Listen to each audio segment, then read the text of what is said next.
Good evening, guys. So someone asked me a question like, with all these religions out there, which one do I know is the right one? For me.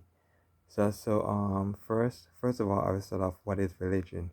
Religion is a social cultural system of designated behavior and practices, morality, belief, and worldview, and prophecies, organization that relates to humanity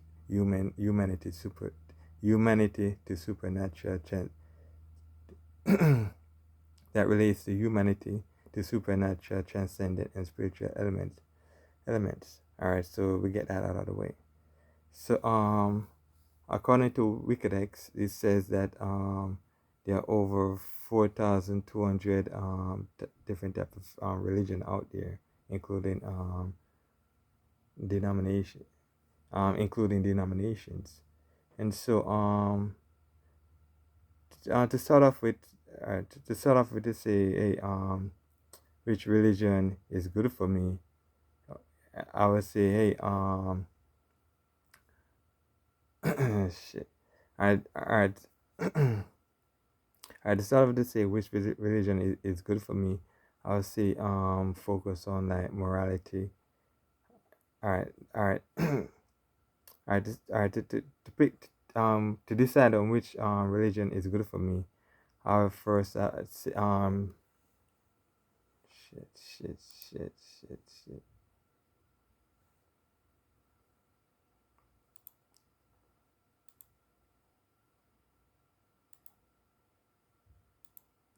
Alright.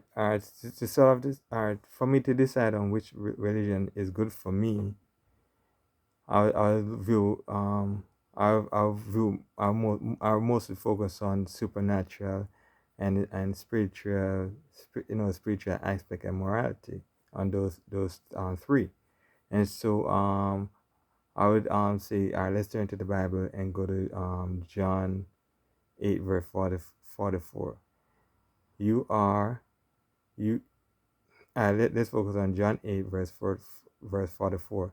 You are of your father the devil, and you and your let's focus on John 8 verse 44. You are of your father the devil, and your will is to do your father's desire. He was a murderer from the beginning and does not stand in the truth, because there is no truth in him. When he lies, he speaks out of his own character, for he is a liar and the father of lies.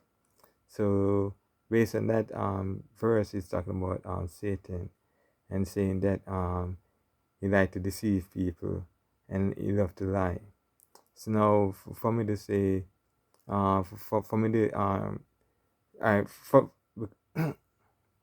so because I'm a Christian, I would say, hey, focus on what religion gonna give you an answer, gonna give you an answer, and not like try to give a roundabout answer or try to give you a deceitful answer. Like, say for instance, someone asks you, hey, if Jesus was crucified, it's a yes or no question. Is that a yes, he was crucified, or no, he wasn't crucified? Then he's not looking for a deceitful answer that say, hey, it appears that he was crucified. It's like, hello, was he crucified? Was he not? So it's like, trying not to be deceitful. So the other thing that I looked at is because, as I said, I'm a Christian. I look at I say go to Psalms 1 verse 5. I mean, yes, First Samuel 1 verse 5, and it talks about like Dagon. So they took Dagon and put him back. All right, let me start from let me start from verse 3.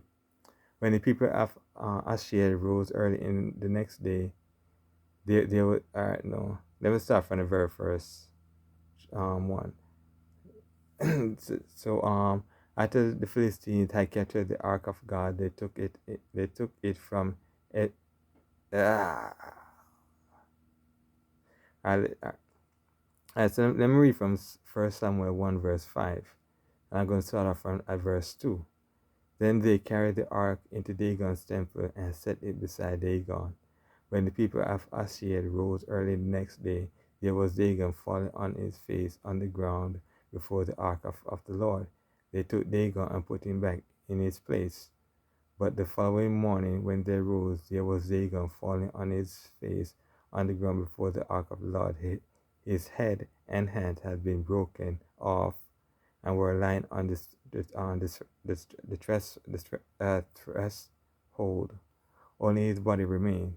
That is why, to this day, neither the priests of Dagon nor any others who enter Dagon's temple at Asher step on the threshold. So pretty much, what that means to me is like, in the Christian Bible, it talks about only one God, and that no other God can stand before Him. So now, in the Philippines, they were worshiping, at Dagon, and so now they bring the Ark of God, in the presence of Dagon, and the statue or the idol of Dagon was bowing down to the was bowing down onto the Ark of God. So to me, that's one example of one God, or I should say, like, other gods giving respect to the top of the top. That means no God can be in His presence to say, hey, they did this, or they created this, or whatever. It's like in front of God is like no other God reside. So another thing that I will focus on, or encourage people to read, is let's see, it's about the story about Sodom and Gomorrah, which it talks about in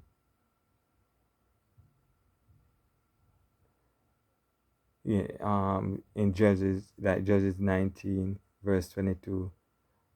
It talks about stuff that happened in Sodom and Gomorrah, and then you can also focus on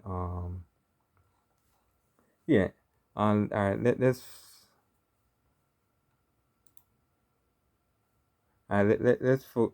talk about Sodom and Gomorrah. For example, the story about Sodom and Gomorrah taking place in Genesis 19, and stuff like that. It talks about Lot, and stuff like that, and it talks about how God destroyed Sodom because of their immorality, and of the like people crying out, making complaint about God, about Sodom and Gomorrah.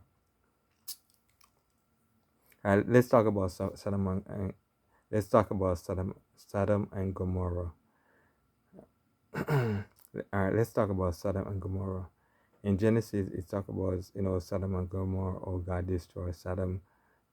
Oh, God destroyed. All right, let's talk about Sodom and Gomorrah.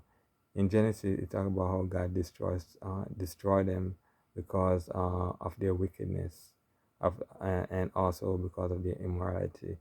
They were doing all sort of sins that God wasn't pleased with. So He sent down fire and brimstone to destroy them. So to me, the reason why I give that example is so that the reason why I use that the reason why I use that scripture is to show that, hey, God doesn't need any man to do His bidding. But what I mean by that is, say for instance, God not gonna tell you, hey, go kill 50 people, like go behead people because they don't view His they don't want to accept His religion. God gave them a choice. But now, when it come on to Sodom and Gomorrah, God punished them. He didn't ask anybody else to punish them. He punished them Himself. He doesn't need anybody to go and carry out the punishment for Him. He does it on His own. So that's the other thing that I would look at for on like choosing a religion, where I wouldn't join a religion that's gonna say, hey, I will kill you if you join my religion, or if you don't accept my religion, then you have to pay, and any of that stuff. No. And then it's like I'll look at focus on one a religion that has one God, which, as I said, I'm a Christian, so of course I'm going to pick Christianity. But I give those two examples to show that, hey, God doesn't really need a man for him to judge an individual. God does it himself. So no one should pretty much go out there and say, hey, you know what, because you don't want to follow my religion, then it is off, you're going to lose your life. Or for example, I'm going to focus on certain religion but leave the other religions alone. As I said, there's over 4,200 religions, but you can't focus on just two religion. They say, hey, we're gonna kill everybody in this religion just because they don't want to follow my religion. And then is that, like, another viewpoint is like, all right, let me approach it a different way, right? Say religion is a phone companies, and all the phone companies are Christianity, Islam, Hindu, and so forth. Now you look at from when Christianity was around to now. As a phone company, Christianity is doing pretty good, right? Everybody would say, yeah, Christianity is doing good for a phone company because it's number one. But now when you look at Hindu, everybody say, hey, Hinduism been around longer than Christianity and Islam, but at the same time, Christianity is at the top. Now, why is that? They must be doing something as a phone company to stay all the way up top compared to the other phone companies, right? So, but now check this out. When you have a phone, your phone will last for like 1 year, 2 years, 3 years, and 4 years. But with Christianity as a phone, but at the no I'm getting mixed up. But with the Bible been around for so long, and people keep on using the Bible and not like say, hey, let me, you know e- even though we have different version of the Bible, like on King James version and all that stuff, people still a lot of people still stick to the King James version over the NIV and the other version of the Bible. So it's like, as I said, like, you view religion as phone companies, and when you view them as phone companies, you have to ask yourself a couple of questions. What's the features that come with this phone company and all that stuff, and then you make your choices off that.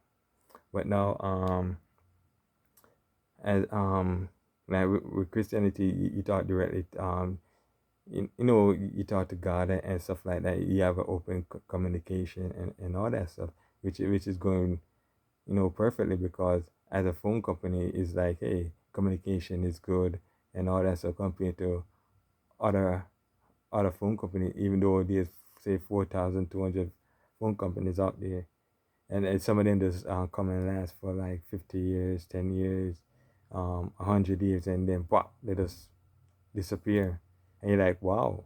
But at the same time, this phone company is thriving. What makes it thrive? What makes it so successful? And now it's like you start looking at stuff like, hey, Christianity talk about healing, Christianity talk about morality, Christian talk about respecting, Christian talk about a lot of stuff, and it's like compared to the other religion that seem like, hey, they're copying of try to imitate Christianity, and then he's like, hey, why does Christianity work as a phone company? You know what I mean? What makes it's so successful, even though people will say, hey, they disagree with this, they disagree with that. Christianity isn't for the gay people, homosexuality, Christianity, but is not. It talks about what happened with Sodom and Gomorrah, where immorality reach a certain level of disrespect that, hey, you know what, God gotta take action. At the same time, it's like I I I I I could love you, and I could check. All right, check this out, right? If I see you, if I see you stealing, or if I see you in the process of stealing, and I tell, hey man, stop that, don't steal, and you're like, man, screw you, you don't love me, you don't like me because you know I'm struggling and then this and that and that. I'm like, okay, since you're struggling, why didn't you come to me and let me know, hey, I'm struggling, I need $10 $20 to buy gas and all that stuff. I'd help you. But no, if you're struggling for that addiction to buy weed or cocaine, should I help you? No. If I help you get a job, is it my responsibility to bring you to the job? No, that's your responsibility. I help you get in that job. That's the best I can do. But now it's your responsibility to make sure you get there. Even if you have to walk, even if you have to buy yourself a bicycle to get that job, to get to that job, that's your responsibility. I helped you get a job. Now it's your responsibility to keep it. That's how I will help you. But now, if you're stealing from the same job that I help you with, should I cover it up for you? No, I'm not gonna do that. Why? Because at the end of the day, the same person that you're stealing from, he gotta make money, and he's losing out because you're stealing from him. So it's the same thing with any sin. It doesn't matter how you view it or what excuse you make with it. At the end of the day, sin is sin, and so that's why I like Christianity. It doesn't try to sugarcoat it. It just says sin is sin, and they know, they know in between is either yes or no, and so hold on, I gotta find the verse when Jesus talk about like he spew people out of their mouth because they need a hot nor cold. If you're not hot, if you're lukewarm, you're gonna spit you out because what? You're not hot or you're not cold. You're just right in the middle. So now he's gonna spit you out because you're undecisive, and because you're undecisive, then you're just there. So at the end of the day, you gotta make choices. And as I said, like as I say, did someone ask, did Jesus rose from the dead? It's either yes or no.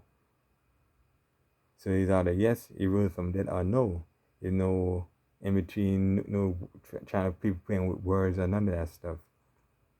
So this is why I prefer Christianity, because it's straightforward, and it lets you know sin is sin, and how you should live, treat each other as you would treat yourself, treat them with respect. But other people now they try to play around with that. Other religions trying to play around with that. Hey, they say that treat this person this way, treat this person that. No, treat everybody with respect, and there's no in between it. That's why, as I said, to me, Christianity is one of the better religion out there. But check this out before I close. Check this out. Hitler said he was a Christian, right?